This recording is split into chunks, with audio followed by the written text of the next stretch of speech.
Hello po mga guys.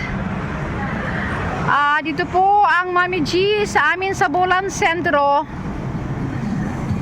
At ito po ngayong gabi ay lumabas po ako ng aming bahay para tumungo po dito sa sentro. Mayroon po akong nadaan ng mga alaga na mga aso. Andito po sa daanan, nagitong oras po. Anong oras na ngayon? 7:55 PM po. At ito po si Kuya, nakita ko po ngayon. Andito po yung kanyang bike, punong-puno po ng mga kargada.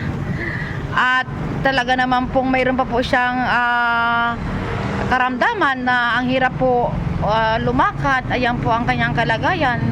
Talagang ito na po ang kanyang tulugan at ito na rin po ang kanyang tirahan. Ngayon po ang kuya ay may alagang mga aso. Andito po sila ngayon sa kalsada.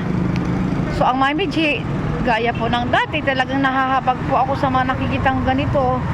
Ang kuya, ayan po, sakripisyo pong pinapakain niya yung mga alaga niya. Hindi ko malaman po kung ayan po ang kanyang pagkain.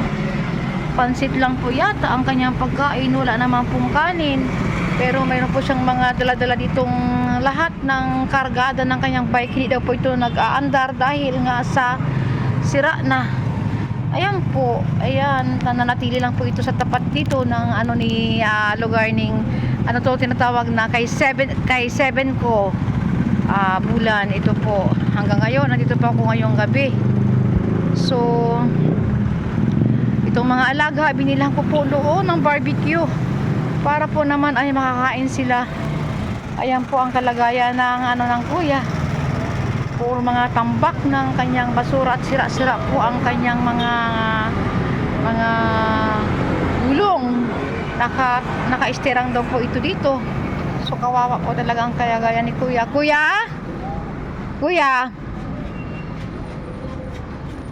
Kuya? Opo. So paano po kuya ang pagkain mo po dyan? Po? Sino po kuya nagbibigay siya ng pagkain po dito? Ayan po, puro basura ang dala. Po? Po? Pinsan? Opo. Kuya, hindi ka po pinapalis dito sa lugar mo po? O, ayan ang kuya. Wala naman. Pansit lang kuya ang pagkain mo po? Pansit lang po yan? Wala ka pong kanin? Pinakain ka na po? O sige po, baka makadaan po ako. Dalang ko po kayo ng kanin ha. Kuya, bukas po ha.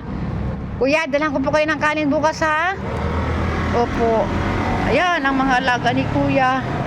Kakaawa naman po. Ayan, sila tumatawid-tawid ng kalsada. Dahil po, binabantayan din po ang kuya. Ay, Diyos ko po, nakapangdurugo ng puso talaga po. Ayan, so ang kanyang dogi, ayan po, pinapakain din naman. Sa sobra niyang kinain, pansit lang po ang kanyang pagkain. Yan, hindi siya iwanan ng kanyang mga alaga. Kuya, babalik po ako bukas kuya ha.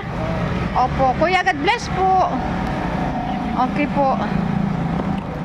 Ayan mga lods.